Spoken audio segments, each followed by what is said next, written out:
Welcome to Shelf Defiant. We are rereading chapter 14. Last bit of audio was quite wonky, so deleted that and we're gonna give it another test run. So I'm still having connectivity issues. My apologies if the image is a bit grainy. I am waiting on a cord to connect directly, see if that helps, and then I'll tweak the image. All right, so this is, of course, brought to you by my disembodied voice and the amazing people at Project Gutenberg, who make all these public domain books available as written by Jerome K. Jerome. So let's check in with the fellas and see how things are going. And we're going to start with the itinerary. Wargrave, Waxworks, Sonny, our stew. Montmorency is sarcastic. Fight between Montmorency and the tea-kettle. George's banjo studies meet with discouragement. Difficulties in the way of the musical amateur. Learning to play the bagpipes. Harris feels sad after supper. George and I go for a walk. Return hungry and wet. There is a strangeness about Harris. Harris and the Swans, a remarkable story. Harris has a troubled night. We caught a breeze after lunch, which took us gently up past Wargrave and Ship Lake. Mellowed in the drowsy sunlight of a summer's afternoon, Wargrave, nestling where the river bends, makes a sweet old picture as you pass it, and one that lingers long upon the retina of memory. The George and Dragon at Wargrave boasts a sign, painted on the one side by Leslie R.A. and on the other by Hodgson of that ilk. Leslie has depicted the fight. Hodgson has imagined the scene. After the fight, George, the work done, enjoying his pint of beer. Day, the author of Sandford and Merton, lived, and more credit to the place still, was killed at Wargrave. In the church is a memorial to Mrs. Sarah Hill, who bequeathed £1 annually to be divided at Easter between two boys and two girls who have never been undutiful to their parents, who have never been known to swear or to tell untruths, to steal or to break windows. Fancy giving up all that for 5 shillings a year. It is not worth it. It is rumored in the town that once, many years ago, a boy appeared who really never had done these things, or at all events, which was all that was required or could be expected, had never been known to do them, and thus won the crown of glory. He was exhibited for 3 weeks afterwards in the town hall under a glass case. Oof. What has become of the money since no one knows. They say it is always handed over to the nearest Waxworks show. Ship Lake is a pretty village, but it cannot be seen from the river, being upon the hill. Tennyson was married to Ship Lake Church. The river up to Sonning winds in and out through many islands, and is very placid, hushed and lonely. Few folk, except at twilight, a pair or two of rustic lovers, walk along its banks. Airy and Lord Fitznoodle have been left behind at Henley, and dismal, dirty reading is not yet reached. It is a part of the river in which to dream of bygone days and vanished forms and faces, and things that might have been, but are not, confound them. We got out at Sonning and went for a walk round the village. It is the most fairy-like nook on the whole river. It is more like a stage village than one built of bricks and mortar. Every house is smothered in roses, and now, in early June, they were bursting forth in clouds of dainty splendor. If you stop at Sonning, put up at the Bull behind the church. It is a veritable picture of an old country inn, with green square courtyard in front, where on seats beneath the trees, the old men group of an evening to drink their ale and gossip over village politics. With low, quaint rooms and latticed windows, and awkward stairs and winding passages. We roam about Sweet Sonning for an hour or so, and then, it being too late to push on past reading, we decided to go back to one of the Ship Lake islands and put up there for the night. It was still early when we got settled, and George said that, as we had plenty of time, it would be a splendid opportunity to try a good slap-up supper. He said he would show us what could be done up the river in the way of cooking. and suggested that, with the vegetables and the remains of the cold beef and general odds and ends, we should make an Irish stew. It seemed a fascinating idea. George gathered wood and made a fire, and Harris and I started to peel the potatoes. I should never have thought that peeling potatoes was such an undertaking. The job turned out to be the biggest thing of its kind that I had ever been in.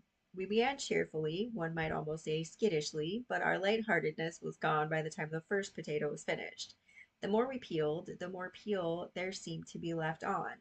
By the time we had got all the peel off and all the eyes out, there was no potato left, at least none worth speaking of. George came and had a look at it. It was about the size of a peanut. He said, "Oh, that won't do. You're wasting them. You must scrap them." So we scrapped them, and that was harder work than peeling. They are such an extraordinary shape, potatoes, all bumps and warts and hollows. We worked steadily for 5 and 20 minutes and did 4 potatoes. Then we struck. We said we should require the rest of the evening for scraping ourselves. I never saw such a thing as a potato scraping for making a fellow in a mess. It seemed difficult to believe that the potato scrapings in which Harris and I stood had half smothered, could have come off 4 potatoes. It shows you what can be done with economy and care. George said it was absurd to have only 4 potatoes in an Irish stew, so we washed half a dozen or so more and put them in without peeling. We also put in a cabbage and about half a peck of peas. George stirred it all up, and then he said that there seemed to be a lot of room to spare. So we overhauled both the hampers and picked out all the odds and ends and the remnants and added them to the stew. There were half a pork pie and a bit of cold boiled bacon left, and we put them in. Then George found half a tin of potted salmon, and he emptied that into the pot. He said that was the advantage of Irish stew. You got rid of such a lot of things. I fished out a couple of eggs that had got cracked and put those in. George said they would thicken the gravy. I forgot the other ingredients, but I know nothing was wasted. And I remember that towards the end, Montmorency, who had evinced great interest in the proceedings throughout, strolled away with an earnest and thoughtful air, reappearing a few minutes afterwards with a dead water rat in his mouth, which he evidently wished to present as his contribution to the dinner. Whether in a sarcastic spirit or with a genuine desire to assist, I cannot say. We had a discussion as to whether the rat should go in or not. Harris said that he thought it would be all right, mixed up with the other things, and that every little helped. But George stood up for precedent. He said he had never heard of water rats in Irish stew, and he would rather be on the safe side and not try experiments. Harris said, "If you never try a new thing, how can you tell what it's like? It's men such as you that hamper the world's progress. Think of the man who first tried German sausage." It was a great success, that Irish stew. I don't think I ever enjoyed a meal more. There was something so fresh and piquant about it. Piquant about it? I'm not quite sure how to pronounce that. One's palate gets so tired of the old hackneyed things. Here was a dish with a new flavor, with a taste like nothing else on earth. And it was nourishing too. As George said, there was good stuff in it. The peas and potatoes might have been a bit softer, but we all had good teeth, so that did not matter much. And as for the gravy, it was a poem. A little too rich, perhaps, for a weak stomach, but nutritious. We finished up with tea and cherry tart. Montmorency had a fight with the kettle during tea time and came off a poor second. Throughout the trip, he had manifested great curiosity concerning the kettle. He would sit and watch it as it boiled, with a puzzled expression, and would try and rouse it every now and then by growling at it. When it began to sputter and steam, he regarded it as a challenge and would want to fight it. Only at that precise moment, someone would always dash up and bear off his prey before he could get at it. Today he determined he would be beforehand. At the first sound the kettle made, he rose, growling, and advanced towards it in a threatening attitude. It was only a little kettle, but it was full of pluck, and it up and spit at him.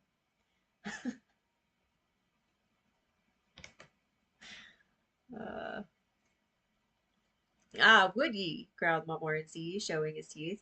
I'll teach ye to cheek a hard-working, respectable dog. Ye miserable, long-nosed, dirty-looking scoundrel, ye, come on! And he rushed at that poor little kettle and seized it by the spout. Then, across the evening stillness, broke a blood-curdling yelp, and Montmorency left the boat and did a constitutional 3 times round the island at the rate of 35 miles an hour, stopping every now and then to bury his nose in a bit of cool mud. From that day, Montmorency regarded the kettle with a mixture of awe, suspicion, and hate. Whenever he saw it, he would growl and back at a rapid rate with his tail shut down, and the moment it was put upon the stove, he would promptly climb out of the boat and sit on the bank till the whole tea business was over. George got out his banjo after supper and wanted to play it, but Harris objected. He said he had got a headache and did not feel strong enough to stand it. George thought the music might do him good. Said music often soothed the nerves and took away a headache, and he twanged 2 or 3 notes just to show Harris what it was like. Harris said he would rather have the headache. George has never learned to play the banjo to this day. He has had too much all-round discouragement to meet. He tried on 2 or 3 evenings while we were up the river to get a little practice, but it was never a success. Harris's language used to be enough to unnerve any man. Added to which, Montmorency would sit and howl steadily right through the performance. It was not giving the man a fair chance. What's he want to howl like that for when I'm playing? George would exclaim indignantly, while taking aim at him with the boot. What do you want to play like that for when he is howling? Harris would retort, catching the boot. You let him alone. He can't help howling. He's got a musical ear, and your playing makes him howl. So George determined to postpone study of the banjo until he reached home, but he did not get much opportunity even there. Mrs. P used to come up and say she was very sorry for herself. She liked to hear him, but the lady upstairs was in a very delicate state, and the doctor was afraid it might injure the child. Then George tried taking it out with him late at night and practicing round the square. But the inhabitants complained to the police about it, and a watch was set for him one night, and he was captured. The evidence against him was very clear, and he was bound over to keep the peace for 6 months. He seemed to lose heart in the business after that. He did make 1 or 2 feeble efforts to take up the work again when the 6 months had elapsed, but there was always the same coldness, the same want of sympathy on the part of the world to fight against. And after a while he despaired altogether and advertised the instrument for sale at a great sacrifice, owner having no further use for same, and he took to learning card tricks instead. It must be disheartening work learning a musical instrument. You would think the society, for its own sake, would do all it could to assist a man to acquire the art of playing a musical instrument, but it doesn't. I knew a young fellow once who was studying to play the bagpipes, and you would be surprised at the amount of opposition he had to contend with. Why, not even from the members of his own family did he receive what you could call active encouragement. His father was dead against the business from the beginning, and spoke quite unfeelingly on the subject. My friend used to get up early in the morning to practice, but he had to give that plan up because of his sister. She was somewhat religiously inclined, and she said it seemed such an awful thing to begin the day like that. So he sat up at night instead, and played after the family had gone to bed, but that did not do, as it got the house such a bad name.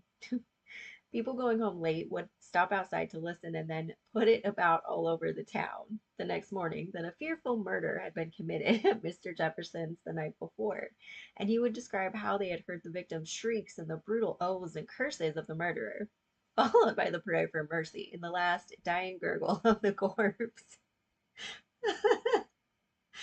Oh no. So they let him practice in the daytime in the back kitchen with all the doors shut. But his more successful passages could generally be heard in the sitting room, in spite of these precautions, and would affect his mother almost to tears. She said it put her in mind of her poor father. He had been swallowed by a shark, poor man, while bathing off the coast of New Guinea. Where the connection came in, she could not explain. Then they knocked up a little place for him at the bottom of the garden, about 1/4 of a mile from the house, and made him take the machine down there when he wanted to work it.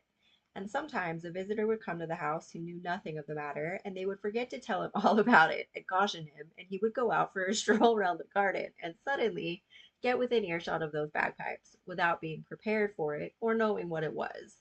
if he if he were a man of strong mind, It only gave him fits, but a person of mere average intellect it usually sent mad.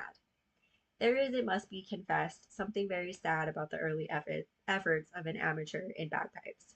I have felt it myself when listening to my young friend. They appear to be a trying instrument to perform upon. You have to get enough breath for the whole tune before you start. At least, so I gathered from watching Jefferson. He would begin magnificently with a wild, full, come to the battle sort of a note, then quite roused you. But he would get more and more piano as he went on, and the last verse generally collapsed in the middle with a splutter and a hiss. You want to be in good health to play the bagpipes. Young Jefferson only learnt to play one tune on those bagpipes, but I never heard any complaints about the insufficiency of his repertoire. None whatever. This tune was The Campbells Are Coming, Hooray, Hooray. So he said, though his father always held that it was the Bluebells of Scotland. Nobody seemed quite sure what it was exactly, but they all agree that it sounded Scotch. Strangers were allowed 3 guesses, and most of them guessed a different tune each time. Harris was disagreeable after supper. I think it must have been the stew that had upset him. He is not used to high living. So George and I left him in the boat and settled to go for a mouch round Henley. He said he should have a glass of whiskey and a pipe and fix things up for the night. We were to shout when we returned, and he would row over from the island and fetch us. Don't go to sleep, old man, we said as we started. Not much fear of that while this stew's on, he grunted as he pulled back to the island. Henley was getting ready for the regatta and was full of bustle. We met a goodish number of men who knew about the town, and in their pleasant company the time slipped by somewhat quickly, so that it was nearly 11 o'clock before we set off on our 4-mile walk home, as we had learned to call our little craft by this time.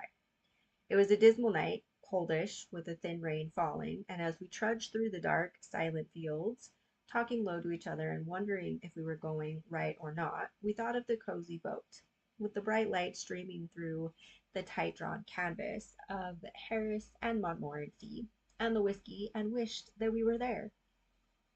We conjured up the picture of ourselves inside, tired and a little hungry, of the gloomy river and the shapeless trees, and like a giant glow-worm underneath them, our dear old boat, so snug and warm and cheerful. We could see ourselves at supper there, pecking away at cold meat and passing each other chunks of bread.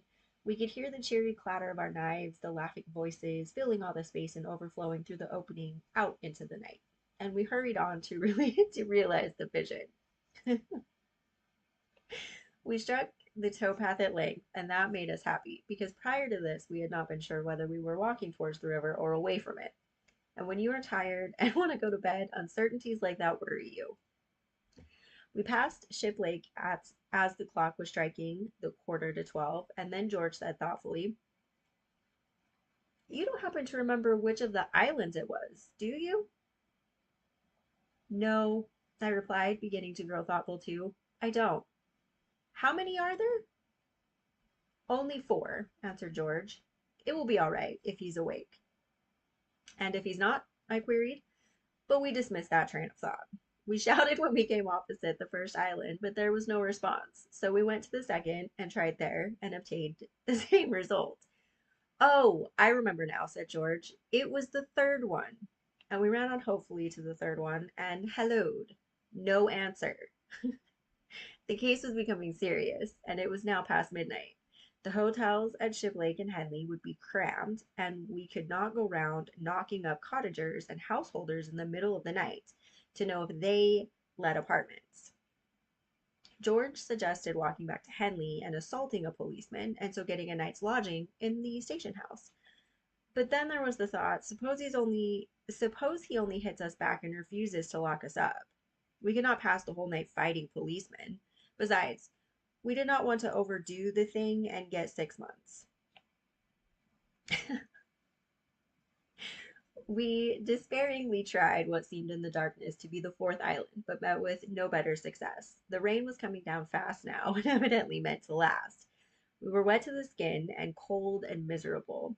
We began to wonder whether there were only 4 islands or more, or whether we were near the islands at all, or whether we were anywhere within a mile of where we ought to be, or in the wrong part of the river altogether. Everything looked so strange and different in the darkness. We began to understand the sufferings of the babes in the wood. Just when we had given up all hope, yes, I know that is always the time that things do happen in novels and tales, but I can't help it. I resolved when I began to write this book that I would be strictly truthful in all things, and so I will be, even if I have to employ hackneyed phrases for the purpose. It was just when we had given up all hope, and I must therefore say so, just when we had given up all hope, then I suddenly caught sight, a little way below us, of a strange, weird sort of glimmer flickering among the trees on the opposite bank. For an instant, I thought of ghosts. It was such a shadowy, mysterious light. The next moment, it flashed across me that it was our boat, and I sent up such a yell across the water that made the night seem to shake in its bed. Oh, these gens are just a mess. It's wonderful. We waited breathless for a minute, and then, oh, divinest music of the darkness, we heard the answering bark of Montmorency. We shouted back loud enough to wake the 7 sleepers. I never could understand myself why it should take more noise to wake 7 sleepers than one. And after what seemed an hour, but what was really, I suppose, about 5 minutes, we saw the lighted boat creeping slowly over the blackness and heard Harris's sleepy voice asking where we were. There was an unaccountable strangeness about Harris. It was something more than mere ordinary tiredness. He pulled the boat against a part of the bank from which it was quite impossible for us to get into it, and immediately went to sleep. It took us an immense amount of screaming and roaring to wake him up again and put some sense into him, but we succeeded at last and got safely on board. Harris had a sad expression on him, so we noticed. When we got into the boat, he gave you the idea of a man who had been through trouble. We asked him if anything had happened, and he said, "Swans."